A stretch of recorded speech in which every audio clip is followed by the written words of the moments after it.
Hola, buenas. Este vídeo es para intentar explicar de una forma sintética, compleja y espero que correcta, porque como siempre lo voy a hacer a primera vista, pues un tema de historia de España que no es demasiado conocido, que es el periodo que, como pone aquí la presentación, pues tiene lugar un poquito antes de la Primera Guerra Mundial, que es el llamado reformismo liberal y lo que es el periodo que transcurre durante la Gran Guerra, que como bien es sabido España fue neutral y bueno, se puede describir como un periodo de oportunidades perdidas. Esto es un vídeo para dar una visión panorámica, espero no hacerlo demasiado mal y aquí está. Voy a hablar en primer lugar del proyecto reformista de tipo liberal fusionista que lidera un político llamado José Canalejas. Luego después hablaré de la cuestión de Marruecos, que no se acaba con la Semana Trágica en 1909, sino que durante esta etapa continúa. Y luego finalmente voy a hablar de la Primera Guerra Mundial, de cómo afecta a España, que fue neutral, y luego de la famosa crisis de 1917, que coincide con la Gran Guerra. Bueno, a partir de aquí, hablemos un poco del proyecto liberal. Como ya hemos descrito antes, pues dentro de la restauración había un movimiento llamado regeneracionista que pues apostaba por cambiar las cosas. Había una sensación de que algo no estaba bien, la población era mucho más numerosa, joven, más educada. Y bueno, la idea es que este proyecto de reformismo liberal lo lidera un político que lo tenemos aquí, llamado José Canalejas y en mucha menor medida, pues el conde de Romanones, que tendrá más importancia en el periodo posterior. Voy a hablar más o menos del periodo que tiene lugar entre 1910 y 1914. Aquí tenemos una imagen de José Canalejas, que fue asesinado en 1912, gobierna durante 2 años, pero bueno, era el máximo exponente de ese reformismo de tipo liberal progresista. El reformismo de tipo conservador lo lideró Antonio Maura y que se troncó por la crisis de 1909. A partir de aquí, ¿qué hizo José Canalejas en estos 2 años? En primer lugar, pues él tenía el liderazgo del Partido Liberal Fusionista, que había fundado, tal como se explicó antes, por Praxe de Sagasta, cuando llegó con Alfonso XII. Y bueno, José Canalejas tiene algunas leyes bastante sintomáticas de cuál era su proyecto. En primer lugar, limita la Iglesia Católica de cierta manera y aprueba la llamada Ley del Candado. Este es un nombre no oficial, obvio, pero la idea es que había gente en España preocupada porque estaban llegando de Francia muchas órdenes religiosas, tipo frailes, que estaban huyendo, marchando de Francia por las políticas laicistas del país francés. Entonces, había gente preocupada por esa llegada de órdenes religiosas extranjeras y, bueno, la ley del candado significa prohibía la instalación de estas órdenes religiosas en España. Luego después tuvo alguna política que reformaba la financiación de la Iglesia Católica, que dependía del Estado. Luego, otra vía de sus reformas, se puede hablar de reformas sociales, y José Canalejas es famoso por haber por haber aprobado por primera vez lo que se llama actualmente el IRPF, el impuesto sobre la renta. Y bueno, la reforma de Canalejas es que este impuesto sobre la renta, el IRPF, era un impuesto progresivo, es decir, va por tramos y cuanto más ganabas, pues más porcentaje pagabas, funcionando por tramos. Luego después intentan mejorar las condiciones laborales de los obreros. Estamos ahora mismo viviendo, cuando gobernaba José Canalejas, la segunda revolución industrial, los accidentes industriales eran bastante comunes y bueno, también aborda pues una especie de avispero que era el reclutamiento militar. Como no, es bien sabido, la crisis del 1909 en Barcelona tiene lugar por el envío de reclutas o de reservistas a la guerra de Marruecos. Entonces, mucha gente consideraba que la ley de servicio militar era muy injusta porque la gente rica podía comprar un sustituto y entonces aprueba una ley de reclutamiento y reemplazo del ejército que hacía el servicio militar, tengo que marcarlo, obligatorio para todos los varones del país. Esta es la ley que, vamos, que se explica más o menos de forma sucinta, pero creo que se entienda. Eliminaba el sistema de quintas, con lo cual todo el mundo tenía que hacer el servicio militar. Y cuando hablo de todo el mundo, es de todos los varones. Luego después prohibía la redención en metálico, no se podía comprar no hacer el servicio militar o la sustitución, no se podía pagar a nadie para no hacer el servicio militar. Esto implicaba que mucha gente de clase media a clase alta tendría que hacerlo, pero bueno, había una especie de truco que esta ley permitía reducir el servicio militar a 5 o 10 meses. 5 meses si pagabas 2.000 pesetas, que era una cantidad bastante alta para la época, o a 10 meses si pagabas 1.000 pesetas, que no era una cantidad imposible, pero una cantidad bastante alta. Esta gente que pagaba 2.000 pesetas o 1.000 pesetas tenía que probar que tenía formación militar. Con lo cual, esto fue lo que le pasó a mi abuelo, que lo hizo, tenía que ir a una academia privada, aprender los rudimentos de la instrucción, y luego después pagar la cantidad y luego después hacer el servicio militar durante 5 o 10 meses. Estos soldados de cuota tienen un trato especial y bueno, si no podían o no querían pagarlo, el servicio militar duraba 3 años. Bueno, esto lo he sacado de ChatGPT y bueno, es más o menos lo que cobraba la gente en 1910. Como se puede comprobar, pues 1.000 pesetas era una cantidad bastante, bastante notable y requería pues pedir un préstamo o tener un trabajo pues de gran nivel. Bueno, durante este periodo se negocia lo que se conoce como la Mancomunitat Catalana, que era una forma de autonomía. Dentro de la Lliga, que era el Partido Regionalista Catalán, se había pedido siempre autonomía, una cierta gestión propia de los asuntos de Cataluña.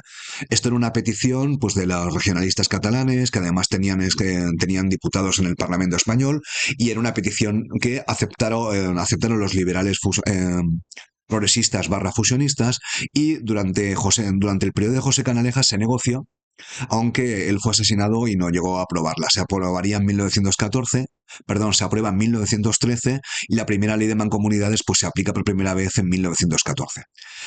La ley de mancomunidades consistía en que si varios municipios de motu propio se ponían de acuerdo, y en este caso en Cataluña pues se iban a poner de acuerdo porque el regionalismo conservador catalán era bastante predominante en la zona, pues podían crear una mancomunidad y gestionar ciertos asuntos de forma autónoma. Entonces, esta era la primera recuperación de autonomía desde los guetos de Nueva Planta, estamos hablando de 1713, hace muchísimos años, fue negociada por Canalejas, aprobada por Dato, que era del Partido Conservador, y luego después la primera ley se aprueba el 9 de enero. Perdón, la primera ley. El estatuto de la Mancomunitat se aprueba el 9 de enero de 1914. Había una especie de consenso, una especie de pacto con las élites regionalistas autonomistas catalanas, y aquí se puede ver pues, un ejemplo de esta ley. La Mancomunitat Catalana, la Mancomunitat de Cataluña, pues bueno, se aprueba por las 4 diputaciones provinciales y crea la primera autonomía catalana desde, como ya he dicho antes, desde básicamente los decretos de Nueva Planta. Bueno, el reformismo de Canalejas se truncó en 1912, esta foto es real, está en Wikipedia, fue asesinado por un anarquista, la Puerta del Sol, y luego después bueno, él fue sustituido, si no me equivoco, por Dato, que era del Partido Conservador, pero dentro del Partido Liberal Fusionista, pues hubo dos figuras. En primer lugar, el famoso conde de Romanones, que era un amigo del rey, una figura que representaba un poco lo peor del caciquismo, era un político de raza, no sabemos si buena o mala, pero de raza. Álvaro de Figueroa y Torres, muy amigo de Alfonso XIII, y luego después tenemos a Manuel García Prieto, que sería el último jefe del gobierno del sistema de restauración. García Prieto era mucho menos carismático que el conde de Romanones, pero bueno, estos eran los dos jefes del Partido Liberal Fusionista que continuarían con el liderazgo de este partido.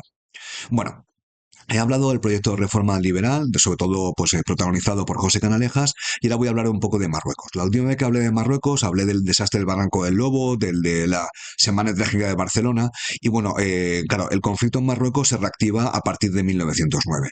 Había habido un desastre, es decir, el Barranco del Lobo había sido una derrota militar del ejército español, pero bueno, después de Barcelona se enviaron más tropas a la zona y poco a poco el ejército español logró controlar, como pone ahí, mínimamente el territorio. Esto era básicamente imposible porque la zona del Rif, que era la zona adjudicada en la conferencia de Algeciras, España, era una zona muy agreste, muy complicada. Luego después se complementó por otra conferencia de potencias imperialistas en Agadir y bueno, al final Marruecos era un protectorado franco-español. La parte más rica correspondía a Francia, la parte más pobre o más agreste pues a España. Y la idea es que España tenía la función de vigilar policialmente, de mantener el orden en el norte de Marruecos. La presencia militar era permanente y eso requería muchísimas tropas que estaban destacadas en la zona. Claro, aquí el tema es que muchas de las personas que iban a Marruecos, muchos soldados, eran reservistas que no estaban motivados, era básicamente, era un destino bastante pues complicado, no estaban motivados, sufrían ataques por parte de bereberes y árabes marroquíes que no estaban contentos con ellos, y bueno, y el ejército español se divide como en dos ramas muy importantes. Este ejército español había una parte que estaba en la península, así que eran los peninsulares, y otra parte, los llamados africanistas, era la gente que estaba o había estado en Marruecos. Entre los africanistas también hay que incluir a las tropas auxiliares, que eran ejército español compuesto por marroquíes que colaboraban con las tropas españolas. Los africanistas tenían una parte de reservistas y una parte de tropa profesional. Bueno, entre los africanistas destaca especialmente, tenemos aquí una foto muy antigua, José Millán Astray. José Millán Astray es una figura muy peculiar, que sería muy famoso durante la Guerra Civil, esto fue quien le gritó supuestamente a Unamuno, muere la inteligencia, era una persona de acción, muy influido por el Bushido japonés, y cuando en 1920 funda la Legión. La Legión es una tropa de choque, de élite, que estaba inspirada en la Legión francesa, y bueno, la idea era crear una unidad militar de tropas profesionales, motivadas. Su lema es Viva la muerte. Bueno, eran tropas muy duras, acostumbradas a la violencia, gente capaz de tomar la iniciativa en el campo de batalla. En la Legión, hablo de memoria, quizás me equivoque, que alguien me corrija, eran, pues muchos de ellos eran, pues, gente con un pasado criminal, y la Legión era una especie de redimir las penas, bueno, los pecados que habías cometido, los crímenes en la parte civil, los podías redimir en la Legión, donde todo el mundo era igual. José Millán Astray es una figura muy peculiar. La Legión se crea en 1920, al principio interviene muy poco, y luego durante los años siguientes intervendrá, si no me equivoco, en el desembarco de Alhucemas, pues se irá generando como un cuerpo militar de élite, que básicamente lo es hasta la actualidad. Bueno, en este contexto, donde la cuestión marroquí era muy importante, aparecen las juntas. Las juntas eran asociaciones de oficiales, asociaciones militares, que se organizaban para defender sus intereses. Se les llamaba así popularmente junteros. Técnicamente eran alegales o ilegales, porque hoy en día creo que también pasa lo mismo. Los militares o los guardias civiles no se pueden sindicar. Hablo de memoria, quizás me esté equivocando, porque claro, tienen armas y pueden presionar al poder civil pues con armas, cosa que la gente normal, entre comillas, no puede hacerlo. Estas juntas eran más o menos consentidas, incluso animadas por el rey, que tenía muchos contactos con ellas. Alfonso XIII era un rey bastante, entre comillas, militarista, era un enamorado del arma de caballería, y se hace retratar por Goya, pues pintado siempre como un oficial de caballería, y él admiraba mucho a los militares y ese espíritu combativo, y pensaba que ellos podían regenerar la política española. Estas juntas comienzan a intentar, pues, influir en la política nacional en pro de sus intereses, que estaban relacionados con el aumento de fondos en la política de Marruecos y, vamos, otro tipo de intereses. Bueno, aquí hay un esquema de cómo se puede dividir el ejército español entre los africanistas y entre los peninsulares. Ambos defendían el aumento de fondos para el ejército. Lo que pasa que los africanistas chocaban con los peninsulares por el tema de los ascensos. Si los peninsulares insistían que el ascenso tenía que ser por antigüedad y formación, entre comillas, educativa, los africanistas defendían que el ascenso tenía que ser por méritos de guerra. Es obvio, porque estaban muriendo en África, estaban combatiendo contra los enemigos de España allí, con lo cual sufrían bajas. Ellos decían que tenían experiencia real, mientras que los peninsulares no habían experimentado la violencia. Bueno, los africanistas en general, ahí podemos encontrar a Millán Astray, eran más radicales. Los peninsulares eran como un poco más dialogantes. Bueno, ¿y por qué estaban cabreados los militares? En primer lugar, porque pedían la modernización del ejército. Ellos sentían, y con cierta razón, que el ejército español en África pues no tenía material suficiente, no tenían tanques, no tenían aviones. Querían pues un ejército más modernizado que les permitiera cumplir su tarea. También pedían mejora por los salarios, un aumento del presupuesto, y luego después también había bastante rescomor contra el favoritismo de los políticos. Cuando se daba una medalla pues a un militar que no había estado en África, los africanistas protestaban porque ellos estaban muriendo por el país. Y luego después todos ellos también coincidían que el honor del ejército fuera respetado. Aquí hay un incidente que es anterior a la Semana Trágica, es la revista Cucut, donde hacían cierta mofa de los militares, y entonces la ley de jurisdicciones se aprobó pues para prohibir todo tipo de bromas o cachondeos con el ejército. Bueno, el tema de Marruecos, de una forma así un poco genérica, se puede decir que el orgullo nacional se recuperó después del Barranco del Lobo, hasta que llegó Anual en 1921, el desastre. En términos reales, yo creo que esto es opinión mía, la experiencia económica pues para el país y para Marruecos fue muy negativa. Hubo pérdidas humanas, crímenes contra la población marroquí, obviamente los soldados españoles no eran también víctimas y victimarios. El costo de oportunidad económico para la economía española fue increíble, porque claro, había que invertir muchísimo dinero en una experiencia colonial que no rentaba al país. Y luego después, esto es un poco más oscuro, se puede hablar de ciertos intereses económicos de la clase política en Marruecos. Hay una compañía española de las minas del Rif, que yo sé que el conde de Romanones era miembro del Consejo de Administración, algunos miembros del gobierno, con lo cual iban a morir a África pues soldados que no tenían nada que ver con ello, mientras que algunos políticos en España, el conde de Romanones es uno de ellos, pues sacaban beneficios económicos. Y luego después, la aventura colonial en Marruecos pues enfadó a muchas personas, hubo una movilización popular de la gente que no quería ir, de los militares también los enfadó, contra la guerra en sí misma. Entonces el balance de la aventura colonial en Marruecos, en mi humilde opinión, fue muy negativo. Bueno, hablemos ahora de la Primera Guerra Mundial, que es la última parte del vídeo. La Primera Guerra Mundial empieza en el 14, los famosos cañones de agosto, y vamos, puso a la mitad de Europa en contra de la otra mitad de Europa. Es una guerra totalmente terrible, murieron más de 20 millones de personas, de soldados, y bueno, España afortunadamente pues adoptó una posición de neutralidad. Alfonso XIII y Eduardo Dato supieron leer la situación y mantuvieron a España como neutral, con lo cual pues pudo obtener ciertos beneficios de esa posición de neutralidad. Aquí yo leí de algún libro donde no hablan tan bien de Alfonso XIII y Eduardo Dato, pero bueno, la idea es, por una razón u otra, el país se dividió entre aliadófilos, que eran partidarios de colaborar con el Reino Unido, ahí estaba el conde de Romanones, y luego los germanófilos, que estaban en el gobierno al principio, Eduardo Dato, que eran más partidarios de cooperar con Alemania. En cualquier caso, porque no se pusieron de acuerdo, porque veían que la guerra no interesaba a España, España fue neutral. Y aquí tengo que hablar bien de Alfonso XIII porque la política de neutralidad activa fue liderada, entre comillas, por el rey Alfonso XIII, que tenía múltiples contactos con otras casas reales europeas, tanto la británica como la alemana, como la de Austria-Hungría.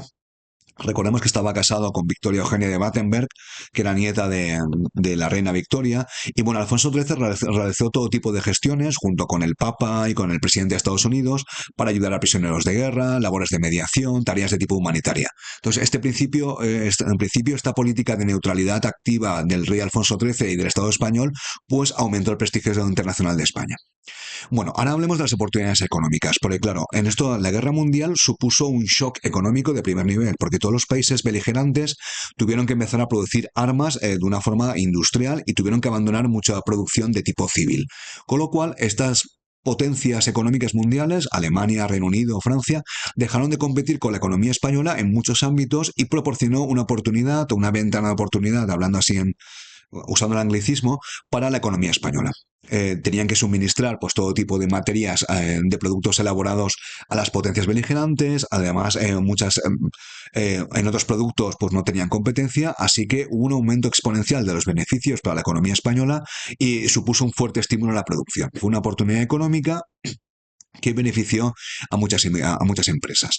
Hubo un aumento notable de las exportaciones, aunque bueno, un compañero que tengo me comenta que los submarinos alemanes hundieron muchos barcos españoles durante el conflicto, pero bueno, aún así se puede suponer que hubo beneficios para los industriales y para los productores. Se obtuvieron muchos beneficios que se conocen como capitales financieros que hubieran podido ser utilizados para hacer una inversión en tecnología que quizás hubiera puesto a la economía española en el mismo nivel que la de Francia o la del Reino Unido o la de Alemania. Al final no pasó, quizás porque la guerra no duró demasiado, porque no se invirtió como se tenía que invertir, pero bueno, en cualquier caso, esos capitales no sirvieron para poner a la economía española al mismo nivel y los salarios, claro, al haber tanto beneficio, al haber tanto capital, se generó un fenómeno inflacionista. Aumentaron los precios y los salarios no subieron al mismo ritmo. Por una razón o por otra, hubo un proceso inflacionario, los salarios no subieron al mismo ritmo, con lo cual mucha gente estaba cabreada, estaba enfadada porque pues, no estaban beneficiándose de los beneficios de la guerra mundial tal como pensaban que se hubieran debido beneficiar. La inflación tumba gobiernos y supuso pues un elemento de tensión en la economía española y también un aumento en la conflictividad. Con lo cual, sintetizando, podemos hablar que hubo ganadores, que fueron los productores y empresarios, hubo perdedores, obreros, jornaleros y asalariados afectados por la inflación. Perdedores o por lo menos que no ganaron tanto como los productores y empresarios, por ser justos. Bueno, en este contexto de guerra tiene lugar en febrero del 17 la famosa Revolución Rusa. La primera Revolución Rusa, hay un optimismo revolucionario y luego por una razón o por otra, bueno, la gente que era más revolucionaria en España, pues vio la Revolución de Febrero con mucho optimismo, pues tuvo lugar en verano del 17, la famosa crisis de 1917, y que dio inicio al trienio bolchevique. Los bolcheviques eran los más radicales dentro de los revolucionarios en las revoluciones rusas, y bueno, el término es acuñado, aunque técnicamente el trienio bolchevique pues puede que durara más de 3 años. Bueno, en este verano del 17 tienen tres crisis, conflictos graves que voy a explicar uno a uno. En primer lugar, una crisis militar. La inflación afecta tanto a los civiles como a los militares y en este contexto las juntas de defensa pues presionan por el aumento de salarios. Los oficiales de Marruecos pedían ascensos por el mérito y al final estaban pidiendo aumentos salariales, aumento del presupuesto y el presidente del Consejo, que era liberal, pues no fue respaldado por el rey porque claro, veía estas presiones como ilegítimas y dimitió. Y el presidente del Consejo conservador, Eduardo Dato, pues cerró las cortes, aplicó la censura, legalizó las juntas que técnicamente eran ilegales y acabó cediendo ante los militares. Esta es la primera crisis militar. Eduardo Dato probablemente lo hizo porque se temía algún tipo de golpe de Estado, el cual era posible, y acabó cediendo ante las presiones de los militares. Segunda crisis, la crisis parlamentaria. Mucha gente dentro del sistema Pues tanto el Partido Conservador, Partido Liberal Fusionista, regionalistas catalanes, republicanos, radicales, veían que el sistema estaba un poco en crisis y que no era todo lo democrático que debería ser. Entonces tuvo lugar una asamblea de parlamentarios en Barcelona, una asamblea que era alegal, no era ilegal, pero era legal, y planteaban, o tienen un manifiesto que plantean la reforma del sistema de restauración. No era un órgano legal, pero una especie de reto al sistema. Vamos a atrevernos a modernizarnos. Esta asamblea de parlamentarios en Barcelona pues bueno, tuvo cierto eco político y puso algo de presión a los gobiernos de la Restauración. Aquí tenemos algunos de los acuerdos de la Asamblea, pues pedían la convocatoria de cortes constituyentes para que pudieran hacer una nueva constitución. Era una asamblea de tipo modernizador, de tipo político, y tenía un perfil pues liberal progresista o liberal conservador. Y luego la tercera crisis, que es la crisis obrera o de conflictividad social. Claro, la inflación pues ocasionó pues muchos problemas económicos o por lo menos tensiones económicas entre los obreros que perdían capacidad adquisitiva y la CNT que se había creado en 1910, hablo de memoria, y los socialistas del PSOE y la AJT pues colaboran y convocan una huelga general revolucionaria. Esta huelga general revolucionaria pues no tiene éxito, pero sí que es cierto que hay enfrentamientos con la policía, con el ejército. En Asturias pues tuvo cierta permanencia y esta huelga revolucionaria del verano del 17 pues al final se saldó con 71 muertos y 200 heridos. Por supuesto, cuando se habla de muertos, es muertos entre los manifestantes y entre las fuerzas del orden. Pues fue una huelga general bastante intensa y puso bastante miedo entre los parlamentarios. Se puede decir que esta crisis obrera pues frenó el movimiento reformista parlamentario que había tenido lugar en Barcelona. Entre los líderes del comité de huelga estaban Largo Caballero y Julián Besteiro, que luego después eran muy importantes en la Segunda República y se les puede ver aquí. Porque la huelga revolucionaria, una vez se hizo, luego fueron detenidos. Aquí los podemos ver. Este es Largo Caballero. No sé en qué fecha es, debe ser el 36 como presidente del Consejo. Largo Caballero luego después sería conocido como el Lenin español, quizás por esta huelga o quizás por la radicalidad de sus soflamas. Bueno, esta triple crisis del 17 pues tiene varias consecuencias. En primer lugar, sobre todo por la movilización obrera y la huelga general revolucionaria, pues paralizó los otros movimientos reivindicativos. La conflictividad social ya fue muy alta en este periodo y luego dio inicio al conocido como trienio bolchevique. Los bolcheviques, repito, eran los más radicales, los que luego después, liderados por Lenin, de las revoluciones de febrero y de octubre. Luego después genera un fenómeno que a mí me gusta mucho que se llama el Red Scare o el temor al rojo, el temor a la revolución. Este temor al rojo pues comienza a calar entre los sectores militares más conservadores o burgueses que tenían un miedo a una revolución. Claro, ellos no sabían hasta qué punto la revolución en España era inminente o no, pensaban que lo que había ocurrido en Rusia con el zar podía ocurrir en España y con lo cual este temor al rojo pues propiciaba soluciones de tipo autoritario o por lo menos de tipo no democrático. Estas dos soluciones que se proponían eran, primero, gobiernos de concentración nacional, es decir, que liberales y conservadores se juntaran en el gobierno, con lo cual las elecciones se convertían en básicamente irrelevantes, o incluso ese temor al rojo, en algunos países como Italia es bastante evidente, pues propician soluciones autoritarias o dictatoriales. Un cirujano de hierro, alguien que ponga orden, porque si no, pues puede ocurrir una revolución en España. Bueno, esto es una tabla que yo creo que le explica todo bastante bien de la triple crisis de 1917, que hay reivindicaciones militares, reivindicaciones políticas y reivindicaciones, ay, perdón, políticas y sociales que tienen lugar dentro del movimiento obrero. Cada una de estas crisis se gestiona de una forma diferente y en conjunto se puede hablar, aunque al final de la Primera Guerra Mundial el país, aunque no había sufrido el daño del conflicto, pues salía del conflicto pues políticamente pues mucho más inestable. Bueno, muchas gracias por llegar hasta aquí, espero que os haya entendido y hasta otra.